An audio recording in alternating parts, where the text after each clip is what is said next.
Hi everyone, welcome back to another video from Tech for Gamers. Today in this video we will be learning how to add friends in Genshin Impact. To add friends in Genshin Impact, the first thing you want to do is to go ahead and open up your Genshin Impact game on your device.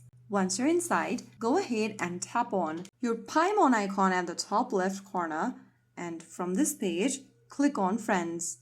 Inside the Friends tab, click on this plus icon on the left corner and go to the search bar at the top and type in your name and type in your friend's user ID. After typing down your friend's user ID in the search bar, click on search and you'll be able to see your friend appearing on this page. You can also search from the recent co-op option at the bottom left, this one over here, and find the friend you want to add. Since there are no friends yet on my profile, I'm just gonna type in a user ID at the top, and once typing down the user ID, click on search, and if your friend matches the user ID, they'll be shown over here on this page. Now you can go ahead and tap on add friends right next to one of your friends, and you'll be able to add friends in Genshin Impact. Once they accept your request, they'll appear in your friend list. So that is how you add friends in Genshin Impact with just a couple of minutes. If you found the video helpful, don't forget to like, share, and subscribe to our channel. I will see you again in the next video. Thank you for watching.